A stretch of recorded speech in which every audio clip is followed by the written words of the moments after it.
नमस्कार। कार्यक्रम स्थानीय सरकारमा यहाँलाई हार्दिक स्वागत गर्दछु। म सचिता।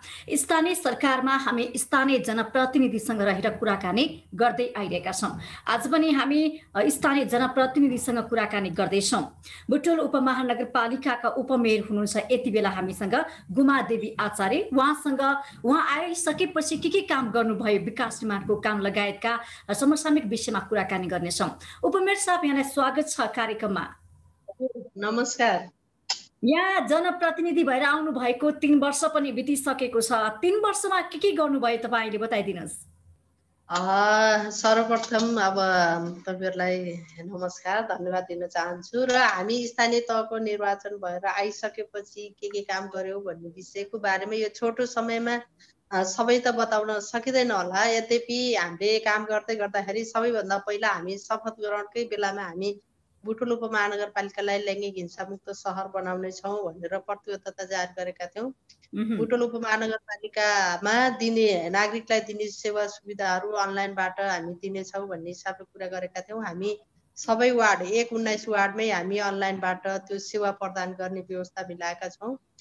त्यससँग हामी बुटवल उपमहानगरपालिकाको घर नम्बरिङको काम चाहिँ डिजिटल घर नम्बरिङ गर्नेछौँ भनेर भनेका थियौँ। त्यसको सुरुवात भएको छ। केही घरमा त्यो नम्बरिङको काम सुरु भइसकेको छ, अन्तिम भएको छैन। यद्यपि त्यो कामले कार्यान्वयनको प्रक्रियामा रहेको छ।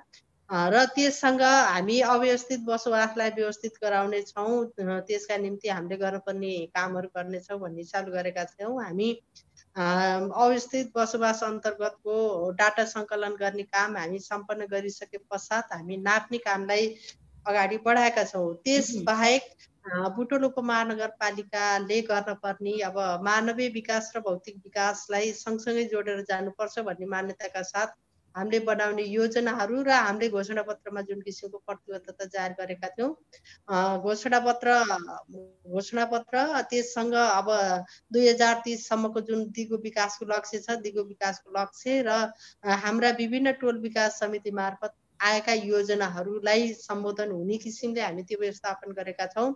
र त्योसँग हामी त्यत्तिकै हौच्याको भरमा काम गर्ने भन्दा पनि कम्तीमा एउटा चाहिँ रणनीतिक योजना बनाएर जानुपर्छ, गुरु योजना बनाउनुपर्छ भन्ने। तपाईहरुले जुन चुनावी एजेन्डा अनुसार काम गर्न सक्नु भएको छ कि छैन? के छ चुनावी एजेन्डा अनुसार के काम भयो? हाम्रो चुनावी एजेन्डा अनुसारको काम अहिलेसम्म हामी 5 वर्षसम्म त्यो पुरा गर्छौँ भनेर भनेका थियौँ। चुनावी योजना अनुसारै हामीले ती कामहरू अगाडि बढाएका छौँ। त्यस अन्तर्गत जुन कुरा मैले अघि भने त्यो कुराहरू पनि हामी प्रतिबद्धता जाहेर गर्ने बेलामा पनि भनेका थियौँ।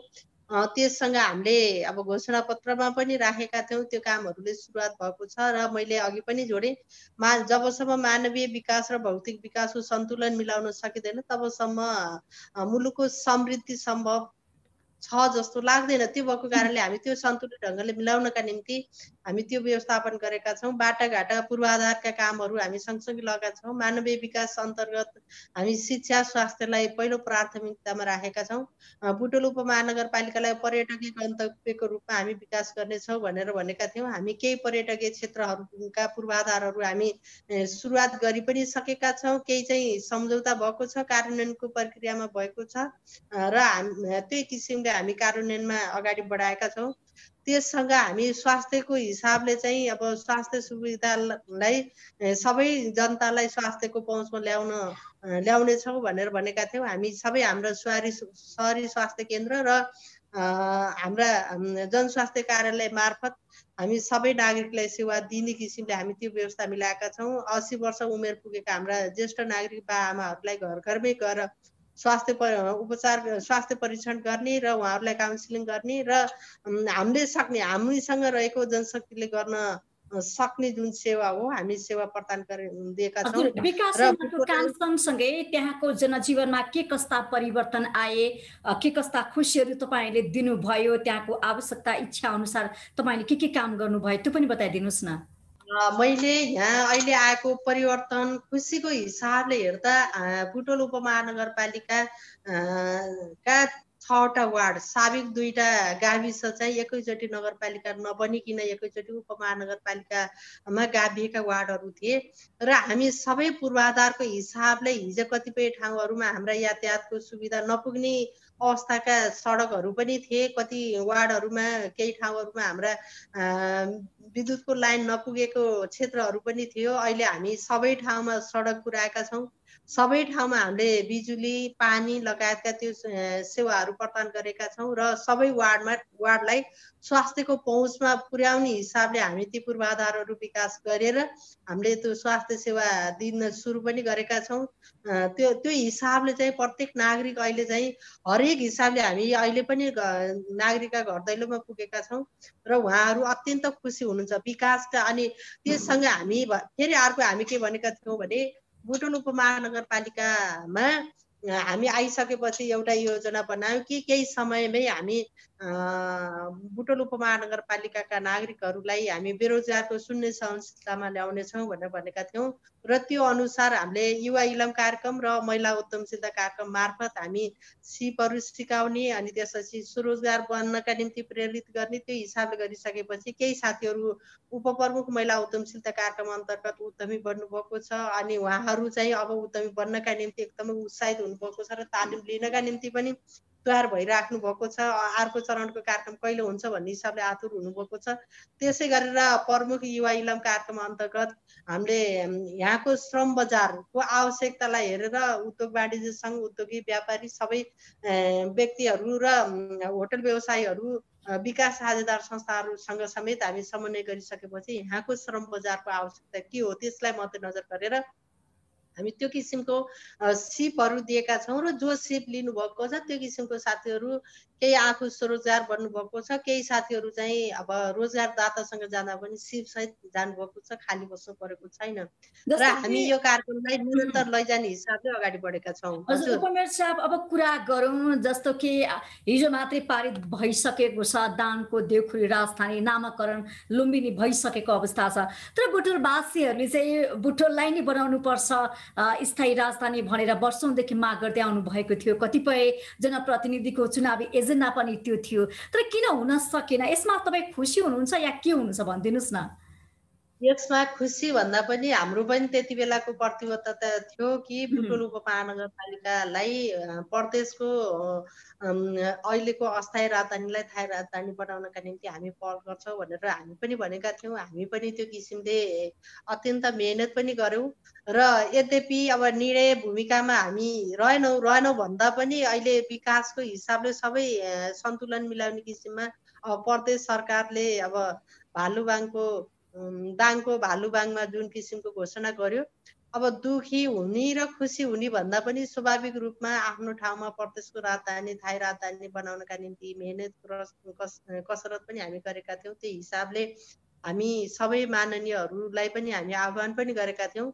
तर यद्यपि अब निर्वाचनको प्रक्रियामा जाँदाखेरि अब सबै राजनीतिक दलका व्यक्तिहरू त्यहाँ हुनुहुन्छ, सबैको सहमति अथवा त्यो मतदान गर्ने प्रक्रियामा अब स्वविवेकीय मतदान गर्दाखेरि अब भालुबाङको पक्षमा मतदान गर्नुभयो। अब यसमा चाहिँ अब हामीले भन्ने भन्दा पनि मतदान भएन हैन, नेकपाका सांसदलाई उठ्ने जारी गरियो भन्ने कुराहरू पनि आइरहेको छ। अलिकति प्रदेश सरकारको भनौँ न केन्द्र सरकारले अलि हस्तक्षेप गर्यो भन्ने दबावका स्वरूप चाहिँ यो काम भयो भन्ने कुराहरू पनि आइरहेको छ नि त। यसलाई कसरी लिनुहुन्छ तपाईँ? कि वास्तवमा त्यस्तै भएको हो तर त्यहाँ भनौँ न विभिन्न खालका तोडफोडहरू भए, झडपहरू भए, संसदमा धेरै खालका भनौँ कुर्सी हानाहान भयो, यो सम्मको क्रियाकलाप भयो नि, यसले के सङ्केत दिन्छ? अब यसले के सङ्केत दिन्छ भन्ने कुरो भन्दा पनि अब त्यहाँ हुइपजारीको कुरा नेकपाले मात्रै गरेन, यद्यपि अरू अब प्रतिपक्षी दलका साथीहरू पनि त्यहाँ हुनुहुन्थ्यो। ल नेकपाले त हुइपजारी गर्यो, तर प्रतिपक्षमा रहनुभएका साथीहरूले हुइपजारी नमानेर उहाँहरू सबै राजनीतिक दलको हुइपजारी हो भन्ने पनि आएको छ होइन। यसमा अब आधिकारिक सूचना नआएसम्म मैले अहिले केही भन्न सकिनँ। यद्यपि अब जो निर्णय भूमिकामा रहनुभएका माननीयहरू हुनुहुन्थ्यो, उहाँहरूले मतदान गर्दाखेरि अब कसरी विचार पुर्याउनु भएन अथवा पुर्याउनु भयो, उहाँहरूले मतदान गर्दै गर्दा त विचार पुर्याएर दाङको भालुवाङ राजधानी बन्नु ठिक या बेठिक? अब मैले ठिक र बेठिकको कुरा अहिले मैले भनिनँ, किन तपाईँ भन्दा जनप्रतिनिधिको राजधानी हिसाबले तपाईँले पनि मूल्याङ्कन गर्न सक्नुहुन्थ्यो नि। तपाईँ त आफ्नो चुनावी एजेन्डामा होइन, बुटोललाई हामी होइन त त्यति बेला राजधानी बनाउँछु भनेर हिँडेको मान्छे, तर एक्कासी आएर निर्णय परिवर्तन भयो नि। तपाईँलाई कस्तो लागिरहेको छ? तपाईँको जनता त निराश छन्, आक्रोशित छन्। उहाँलाई कसरी सान्त्वना दिनुहुन्छ? कसरी के भन्नुहुन्छ? होइन, मैले मैले सुरुमा पनि भने कि प्रदेशको राजधानी बुटोल बन्नुपर्छ भनेर हामी रूपन्देहीका 16वटै पालिकाले हामी अब प्रदेश सरकारलाई एउटा प्रेस विज्ञप्ति पनि हामी जारी गरेका थियौँ होइन। त्यो अनुसार हुन सकेन। अब त्यसमा अब के भन्ने कुरा भन्दा पनि अब सधैँभरि त्यहीँ विकासको हिसाबले हेर्दाखेरि सधैँभरि राजधानीमा जुन राजधानी अहिले भालुबाङमा तोकिएको छ, त्यो भालुबाङमा तोकिरहँदाखेरि त्यहाँका पूर्वाधारका कुराहरू, अन्य विकासका नागरिकलाई दिने सेवा सुविधाका कुराहरू स्वाभाविक रूपमा त्यो पुरा हुन सकेन भने सधैँभरि त्यहीँ रहनुपर्छ भन्ने हिसाबमा अहिले पनि हामी छैनौँ। अब त्यो चाहिँ निर्णय गर्ने व्यक्तिहरूले अब सोच्नुपर्ने कुरा हो। त्यो भूमिकामा भोलि पनि हामी सहजीकरण गर्छौँ बुटोल ल्याउनका निम्ति र सकेसम्म बढीभन्दा बढी नागरिकले तर सेवा उहाँहरूले पाउने। त बुटोलका वासीहरूले तपाईँहरूलाई दोष लगाउनु भएको छ। हामीले यसरी हाम्रो कुराहरूलाई बुझेर उहाँले चुनावी एजेन्डा बनाएर हामीले उहाँलाई चुनाव जितायौँ, तर अन्त्यमा आएर हामीलाई खाली हात पारिदिनु भयो, व्यापार व्यवसायहरू ठप्प हुने भयो भनेर त्यहाँका व्यापार व्यवसायले पनि राजीनामा दिन्छु लगायतका कुराहरू गरेका छन्। यसले त अलिकति विकृति, अलिकति वितृष्णा पैदा हुने हो कि जस्तो पनि देखियो नि त। होइन, यो विषय अब त हजुरको पहिला सोधाइको विचार यो अलिकति फरक पनि भयो होइन। हजुर हजुर।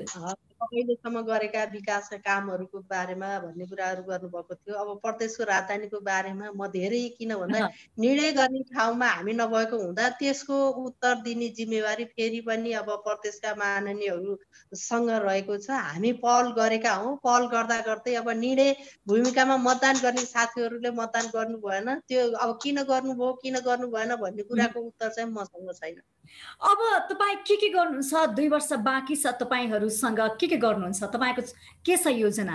2 वर्षभित्र गर्ने योजनाका निम्ति हामीले फेरि पनि हामीले 15 वर्ष रहने के अरे एउटा गुरु योजना बनाएका छौँ। 5 वर्षभित्र के गर्छौँ र 15 वर्षसम्म बुटोल उपमहानगरपालिका कस्तो हुन्छ, के गर्छौँ भन्ने हिसाबले हामी तत्काल गर्नुपर्ने काम, मध्यकालीन रूपमा गर्नुपर्ने काम र त्यससँग हामीले अब बहुवर्षीय योजनाहरूलाई पनि हामी अगाडि सारेका छौँ र विशेष गरेर बुटोल उपमहानगरपालिकालाई हामी पर्यटकीय क्षेत्रको रूपमा विकास गर्न खोजेका छौँ। त्यसका पूर्वाधारहरू केही तयार भइसकेका छन्, केही तयारी हुने अवस्थामा छन्।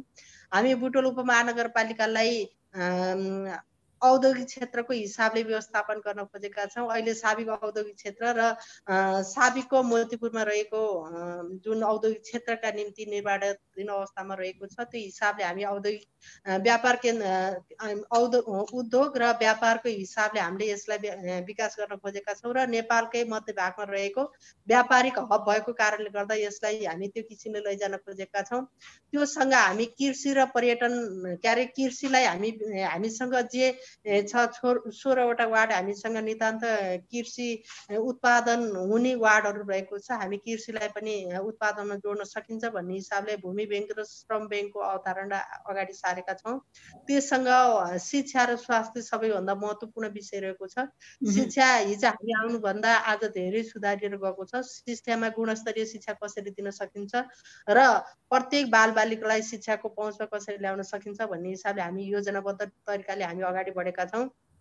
स्वास्थ्यमा समेत हरेक नागरिकको स्वास्थ्य सेवा लिने मौलिक हक भएको कारणले गर्दा सबै नागरिकलाई स्वास्थ्यको पहुँचमा ल्याउने किसिमले हामी स्वास्थ्य क्षेत्र पनि हामी ती किसिमका योजनाहरू बनाएका छौँ। केही पूर्वाधार तयार भइसकेका छन्, केही पूर्वाधारहरू हामी तयार गर्ने योजनामा रहेका छौँ र हामीसँग रहेका प्रादेशिक अस्पताल, निजी अस्पतालहरू छन्, उहाँहरूलाई समेत हामी प्रेरित गर्ने र नागरिकलाई स्वास्थ्यको पहुँचमा ल्याउनका निम्ति पनि हामी त्यो किसिमको योजनालाई अगाडि सारेका छौँ र त्यो गर्दै गर्दा हामी जबसम्म हामी जुन समृद्ध नेपाल, खुसी र सुखी नेपालीको परिकल्पना गरेका छौँ, बुटोलवासीको परिकल्पना गरेका छौँ, त्यो गर्दै जाँदाखेरि अहिले रहेको नागरिक र जन्मिँदै गरेको भावी पुस्ता समेत स्वास्थ्यलाई ख्याल गर्नुपर्छ भनेर हामी उपप्रमुख गर्भवती तथा सुत्केरी भेट कार्यक्रमलाई हामी जोडेका छौँ र त्यो विगत वर्षदेखि कार्यान्वयनमा आएको छ। यसले आमा र बच्चाको स्वास्थ्यलाई महत्त्वपूर्ण भूमिका खेलेको छ। जन्मिँदै गरेको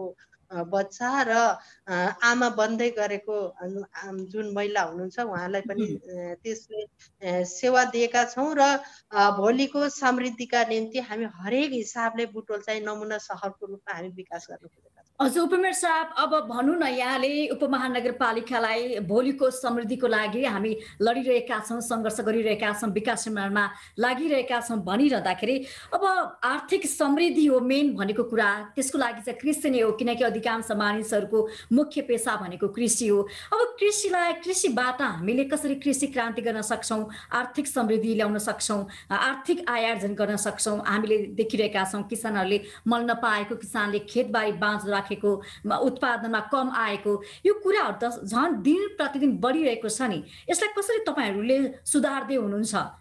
हामीले विशेष गरेर अहिलेको नेपालकै हिसाबले हेर्दा पनि कृषिमा आश्रित भनेर भनिरहँदाखेरि त्यसलाई हामी आत्मसात गरेकै कारणले गर्दा भूमि ब्याङ्कको अवधारणा पनि हामी अगाडि सारेका हौँ। संयोगले अहिले सङ्घीय सरकारले समेत भूमि ब्याङ्कको अवधारणा अगाडि सारेको छ।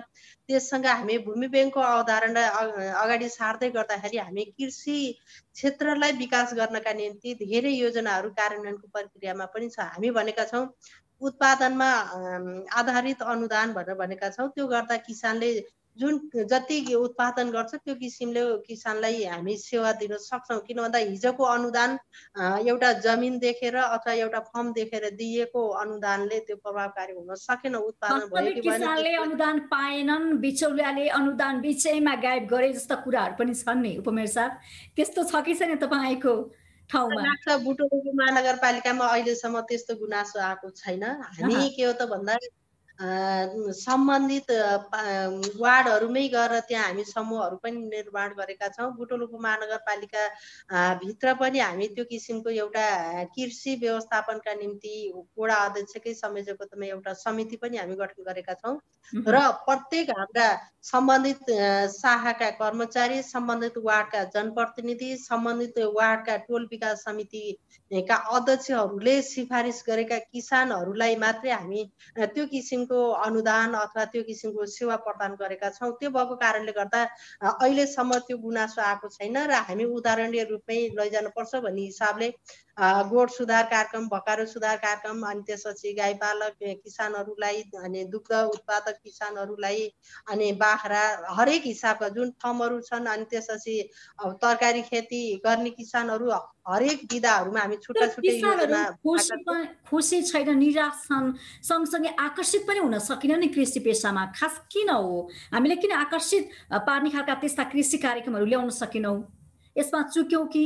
यस्तो छ, आकस्मिक भन्दा मलाई लाग्छ कृषि पेसामा आकस्मिक भन्ने हुँदैन। तर हामी के भनेका छौँ भने किसानको रुचिको आधारमा आउने योजनाहरू हामी त्यसमा सिप दिनुपर्छ कि के दिनुपर्छ हामी तयार छौँ भनेर भनेका छौँ समूहगत रूपमा। किन भन्दा एउटा व्यक्तिलाई एउटा तालिम भन्ने कुरा चाहिँ अलिकति गाह्रो हुँदो रहेछ। तर एउटा व्यक्तिले रुचि राख्छ भने हामी नेपालका कुनै पनि कुनामा लगेर पनि त्यो किसिमको तालिम दिन्छौँ भनेर पनि बुटवल उपमहानगरपालिका प्रतिबद्ध छ। र हामी भनेकै के छ त भन्दा नागरिकको रुचिको आधारमा जो बेरोजगार हुनुहुन्छ अथवा किसानहरू हुनुहुन्छ उहाँको रुचिको आधारमा उहाँले जे गर्न खोज्नु भएको छ त्यसको आधारमा तालिम दिने, उहाँहरूलाई सक्षम बनाउने र त्यो आधारमा चाहिँ हामी चाहिँ जुन योजनाहरू छन् त्यो योजना अनुसारका सुविधाहरू दिने कुरामा हामी प्रतिबद्ध छौँ र त्यो हिसाबले अगाडि बढेका पनि छौँ। र मलाई लाग्छ बुटवल उपमहानगरपालिकाका किसानहरूले त्यो किसिमको गुनासो चाहिँ गर्नुभएको छैन। भनेपछि बुटवल उपमहानगरपालिकामा सबै खेतबारीमा अन्नबालीहरू लगाइएको छ, कुनै पनि बाँझो छैनन्। के छ त्यहाँको अवस्था? मैले जानकारी यो पनि गराउन चाहन्छु कि हामी के भनेका छौँ भने अहिलेको 17औं नगरसभाबाट हामी सातौं नगरसभाबाट हामी के पनि भनेका छौँ भने जसको 1 कट्ठा भन्दा बढीको जमिन बाँझो छ भने त्यसलाई लाग्ने कर चाहिँ डबल बनाएका छौँ। त्यो चाहिँ सकेसम्म बाँझो नहोस् त्यो जमिन भन्ने हिसाबले पनि हामी प्रेरित गरेका छौँ। र अहिलेसम्म भएका जो खेतीयोग्य जमिनहरू छन् त्यसमा चाहिँ हामी अर्को के पनि ल्याएका छौँ भने बाली फसल धितो राखेर ऋण उपलब्ध गराउने व्यवस्था पनि गरेका छौँ कि किसानले आर्थिक अभावको कारणले गर्दा आफ्नो जमिन बाँझो राख्न नपरोस् भन्ने हिसाबले पनि गरेका छौँ। त्यससँग जसको धेरै जमिन छ तर स्वयं आफूले खेती गर्न सक्नुहुन्न भने हामी भूमि ब्याङ्क मार्फत हामी त्यसलाई व्यवस्थापन गर्नका निम्ति हामी भूमि ब्याङ्कको योजनालाई पनि अगाडि सारेका छौँ। त्यो कार्यदलले लगभग अन्तिम रिपोर्ट दिइसकेको छ। अब हामी कार्यान्वयनको प्रक्रियामा रहेका छौँ। त्यो भएको कारणले गर्दा कतिपय किसानहरूको विकासको नाममा भनौँ न, सडकको नाममा, विभिन्न नाममा खेतबारीहरू काटिएको कुरा पनि आइरहेको छ। त्यस्तो भएको छ कि छैन? त्यहाँनिर के छ? खेतीयोग्य जमिनहरू मासिँदै गएको कुराहरू पनि आएको छ।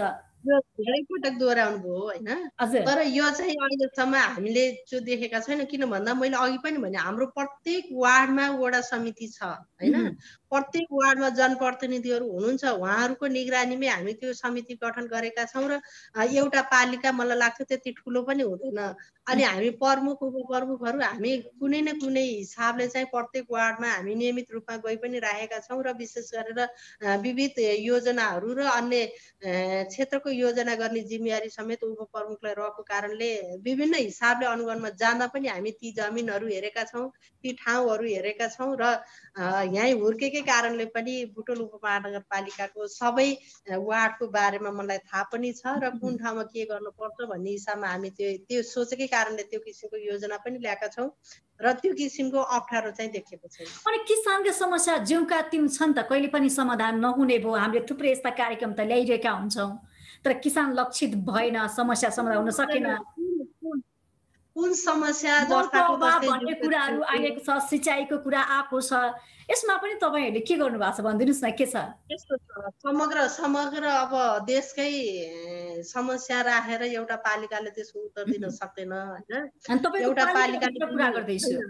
एउटा पालिकाले दिने उत्तर भनेको आफ्नो सम्बन्धित पालिकाको हो। त्यसमा पनि स्थानीय तहले आफ्नो क्षमता अनुसार आफूसँग भएको सीमित साधन स्रोतलाई कसरी परिचालन गरौँ भन्ने कुरा हो। मलाई लाग्छ बुटोल उपमहानगरपालिकाले हामी भित्र रहेको बुटोल उपमहानगरपालिकाको सीमित साधन स्रोतलाई अधिकतम रूपमा हामी प्रयोग गरेका छौँ।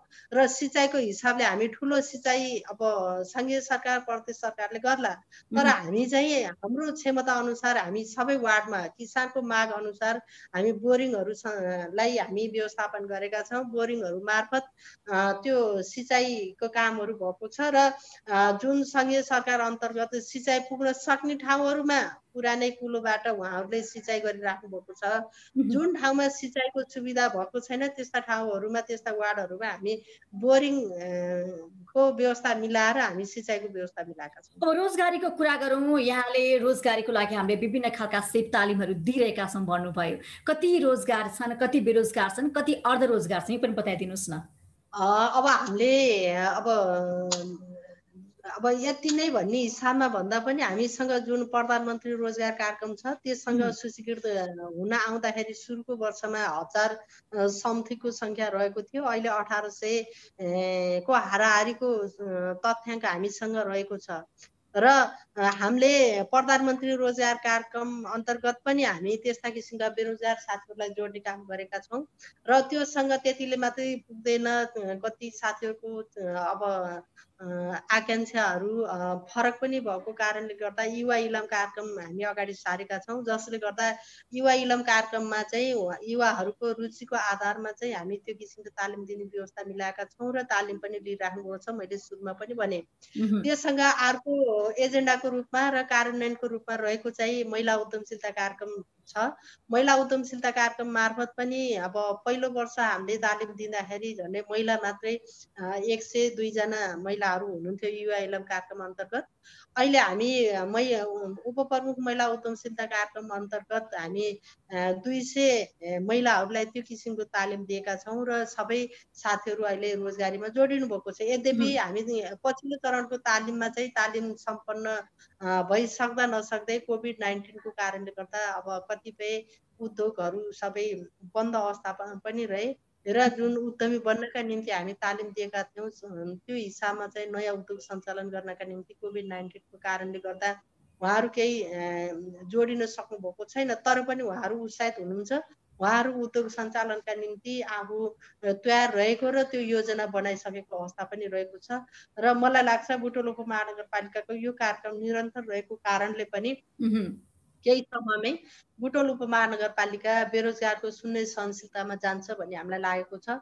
त्यससँग अझै हामी प्रभावले गर्दाखेरि यहाँले जुन कतिपय शिक्षित सबै शिक्षित हुनुहुन्छ भन्ने छैन। त्यो भएको कारणले गर्दा जुन श्रम ब्याङ्कको अवधारणा हामी त्यत्तिकै अगाडि सारेको होइन। जो बेरोजगार साथीहरू श्रमिक साथीहरू हुनुहुन्छ त्यसलाई उहाँहरूलाई पनि फेरि सूचीकृत गरेर हाम्रा जुन क्षेत्रहरू छन् त्यो क्षेत्रमा भूमि ब्याङ्कसँग पनि जोड्न सक्छौँ, प्रधानमन्त्री रोजगार कार्यक्रममा पनि जोड्न सक्छौँ। सिप दिइसकेपछि स्वयं उहाँहरू स्वरोजगार बन्न पनि सक्नुहुन्छ र स्वयं उहाँहरू स्वरोजगार बन्न सक्नु भएन भने हाम्रो बुटवल उपमहानगरपालिका व्यापारिक हब पनि हो। त्यो भएको कारणले यहाँ रहेका औद्योगिक हब र व्यापारिक हब पनि भएको कारणले गर्दा उद्योगमा पनि हामी जुन पहिला दिएका तालिम दिएका साथीहरू हुनुहुन्छ, मैले सुरुमा पनि भनेको थिएँ उद्योग वाणिज्य सङ्घ, उद्योग व्यापार सङ्घ के अरे अनि त्यसपछि आएर व्यापार सङ्घ र अटो एसोसिएसन, होटल एसोसिएसनसँग समेत हामी समन्वय गरेर उहाँहरूलाई चाहिने जनशक्ति कुन किसिमको हो त्यसको आधारमा हामी तालिम दिएका छौँ र त्यही अनुसार सम्बन्धित उद्योगीहरूले, सम्बन्धित व्यापारीहरूले उहाँहरूलाई लै पनि सक्नु भएको छ। हामी यहाँबाट बुटवलबाट उत्पादन भएका, मैले सुरुको भन्न सक्दिनँ, यद्यपि हामी आइसकेपछि लिएका जुन तालिम लिएका साथीहरू हुनुहुन्छ उहाँहरू बेरोजगार हुनुभएको छैन। त्यससँग अब हामी बुटवलमा रहेको कच्चा पदार्थलाई समेत हामी आकलन गर्ने, छिमेकी जिल्ला र छिमेकी पालिकामा रहेको कच्चा पदार्थलाई समेत हामी मध्यनजर गरेर र श्रम बजारलाई, किन भन्दा बजारले मागेको माग एउटा, उत्पादन अर्को भयो भने त्यो सम्भव हुन सक्दैन भन्ने हिसाबले श्रम बजारको मागलाई समेत हामी ख्याल गरेर त्यो किसिमको सिप दिने, त्यो किसिमको उत्पादनमा जोड दिने भन्ने हिसाबले पनि हामी त्यो किसिमको व्यवस्था हामी ल्याएका छौँ र अब बेरोजगार छँदै छैनन् भन्न सक्दिनँ, किन भन्दा हामी आएको धेरै पनि भएको छैन, योजना बनाउनका निम्ति पनि टाइम लाग्छ। तर केही समयमा हामी बेरोजगारको शून्य सहनशीलतामा ल्याउन सक्छौँ भन्ने अहिले पनि हामी प्रतिबद्ध छौँ र अहिले जुन सिद्धार्थ नगरपालिकामा अहिले अन्तर्राष्ट्रिय विमानस्थल अन्तिम चरणमा पुगेको छ, त्यसले पनि धेरै विदेशी पाहुना, स्वदेशी पाहुनाहरू बुटवलमा आउनुहुनेछ र पर्यटकीय क्षेत्रमा समेत हामी त्यो किसिमको श्रम व्यवस्थापन गर्न सक्छौँ भन्ने हामीलाई लागेको छ। अब कुरा गरौँ, यहाँले अघि नै पनि भन्नुभयो कोरोनाको प्रभावले गर्दाखेरि धेरै विकास सीमाका कामहरू, सिप तालिमका कामहरू भनौँ न, त्यो अलि रोकेको छ, त्यसको प्रभाव पर्यो भन्नुभयो। तर कतिपय विज्ञहरूले के विश्लेषण गर्न थाल्नु भएको छ भने नेपालमा अधिकांश जग्गाहरू, मैले समग्र नेपालको कुरा गरेँ, जग्गाहरू बाँझो छन्, त्यसले गर्दाखेरि किसानहरूले खेतीपाती लगाएका छन्, मलको अभाव छ, उत्पादन कम छ, त्यसले गर्दाखेरि नेपालमा खाद्य सङ्कट आउने हो कि भन्ने एकतर्फी चिन्ता व्यक्त गर्नुभएको छ भने अर्कोतर्फ अहिले चाडबाड नजिकिँदै गर्दाखेरि अहिले प्याज लगायतका अन्य खाद्य वस्तुहरूको अभाव पनि देखिन थालेको छ। तपाईँको पालिकाभित्र के छ, यस्तो खालका कामहरू त्यस्तो भएको छ कि छैन, अभावहरू के छ, खाद्य वस्तुको व्यवस्थापन तपाईँले कसरी गर्नुभएको छ, यो पनि बताइदिनुहोस् न। अहिलेसम्म हामी अब व्यापारी साथीहरूलाई हामी भनिराखेका छौँ, कतै तपाईँहरूको स्टोरमा खाद्य सामग्रीको अभाव छ कि छैन, कमी छ कि छैन भनेर हामी सोधि पनि राखेका छौँ। अहिलेसम्म हाम्रो स्टोरमा अथवा व्यापारीहरूको स्टोरमा चाहिँ त्यो खाद्य लगायत अन्य उपभोग्य सामग्रीहरूको अभाव भएको महसुस गरेका छैनौँ र त्यो हिसाबले व्यवस्थापन गर्नका निम्ति हामी उद्योगी व्यवसायी साथीहरूलाई पनि आह्वान पनि गरेका छौँ कि तपाईँहरू हरेक हिसाबले चाहिँ बुटवल उपमहानगरपालिका मात्रै होइन, बुटवलले चाहिँ धेरै ठाउँलाई सेवा पनि दिन्छ। हामी पहाडी जिल्लाबाट जस्तो बागलुङ, अर्घाखाँची, पाल्पा, गुल्मी लगायतका जिल्लाका व्यक्तिहरू समेत बुटवलबाट त्यो बजार गर्ने, त्यो खाद्य सामग्रीको समेत आपूर्ति बुटवलबाटै गर्ने भएको कारणले गर्दा हामी सबै अरू छिमेकी जिल्ला, छिमेकी पालिकाहरूलाई समेत व्यवस्थापन गर्ने हिसाबले हाम्रा उद्योगी व्यवसायी साथीहरूसँग पनि हामी सहजीकरण पनि गरेका छौँ। त्यो हिसाबले चाहिँ अहिलेसम्म अभाव छ अथवा अब सामग्री रित्तिन थाल्यो भन्ने किसिमको कुरा आएको छैन, मैले यति भन्न चाहेँ। र तपाईँले सोधेको जुन अब भोलि चाहिँ उत्पादन नभइसकेपछि अब भोकमरी लाग्ने हो कि खाद्य उत्पादन नहुने हो कि भन्ने किसिमको जुन कुराहरू आएको छ, यसमा अब स्थानीय सरकारले मात्रै सोचेर हुँदैन, यो अब नेपाल सरकारले प्रदेश सरकारले समेत सोच्न पर्ने जरुरी रहेको छ।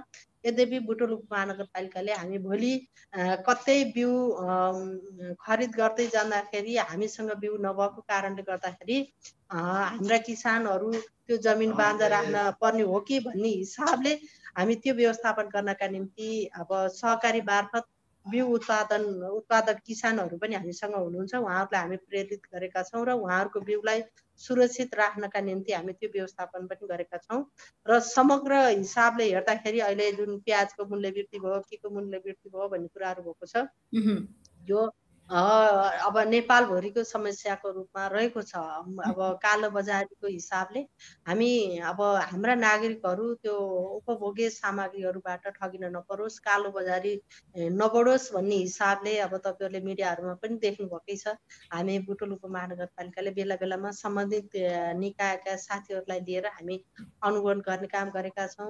उद्योगिक व्यापारी साथीहरूलाई सचेत बनाउने कुराहरू गरेका छौँ, समन्वय गर्ने काम गरेका छौँ। त्यो हिसाबले हामी अगाडि बढेका छौँ। अन्त्यमा आफ्ना महानगरवासीलाई के भन्न चाहनुहुन्छ?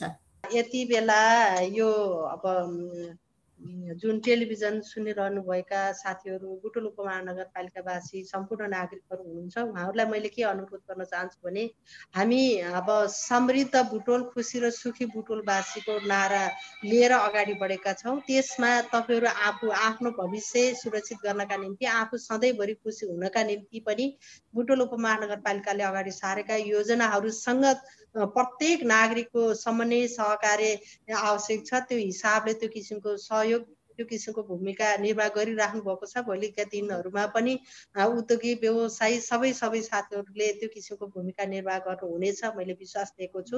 र कोभिड-19 विश्वव्यापी महामारी भएको कारणले गर्दा अहिले लकडाउन हटेको छ। यद्यपि कोभिड-19 का संक्रमित व्यक्तिहरू, पोजिटिभ व्यक्तिहरू प्रत्येक दिन बढिरहेको अवस्था छ। त्यो भएको कारणले गर्दा WHO को मापदण्ड र नेपालको स्वास्थ्य मन्त्रालयको मापदण्डमा रहेर सबै आफू सुरक्षित रहौँ र अरूलाई पनि सुरक्षित हुने वातावरण सिर्जना गरौँ।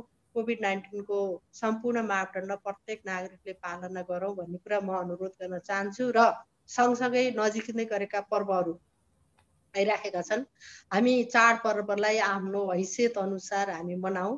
कोभिड-19 अब पर्वलाई पनि कोभिड-19 ले पर्व भन्ने छैन। भौतिक गरेरै हामी चाडपर्व मनाऊ र हामीले खरिद गरेका खाद्य पदार्थहरू जति पनि छन् त्यसको कतै हामी मूल्यभन्दा बढी मूल्य तिरेका छौँ, मूल्यमा ठगिएका छौँ कि अथवा कतै डेट एक्सपायर भएका सामग्रीहरू खरिद गर्दैछौँ कि त्यो किसिमका खाद्य तथा उपभोग्य सामग्रीहरूमा अत्यन्त सचेत रहेर अखाद्य पदार्थ मिसावट भएका चिजहरू छन् भने बुटोल उपमहानगरपालिकामा तपाईँले तुरुन्त जानकारी गर्नुहोस्। कहीँ कालो बजारी भएको छ, कहीँ त्यस्ता किसिमका गलत कुराहरू भएका छन् भने बुटोल उपमहानगरपालिकालाई जानकारी गराउनुहोस् र तपाईँहरू आफू हरेक हिसाबले सचेत रहनुहोस् र डेट एक्सपायर भएका अखाद्य पदार्थहरू खानबाट तपाईँहरू सुरक्षित रहनुहोस्, आफ्नो स्वास्थ्यलाई ख्याल गर्नुहोस् भन्न चाहन्छु। हस् उपमेयर साहब, कुराकानीको लागि धेरै धेरै धन्यवाद। हामी छुट्टिन्छौँ। नमस्कार। उहाँ हुनुहुन्थ्यो बुटोल उपमहानगरपालिकाका उपमेयर गुमा देवी आचार्य। उहाँ जुन जनप्रतिनिधि भएर आइसकेपछि के काम गर्नुभयो भनेर उहाँसँग हामीले कार्यक्रम स्थानीय सरकारमा रहेर कुराकानी गरेका थियौँ। कार्यक्रमबाट म पनि बिदा हुन्छु। हेर्दै रहनुहोला बिजनेस प्लस टेलिभिजन। नमस्कार।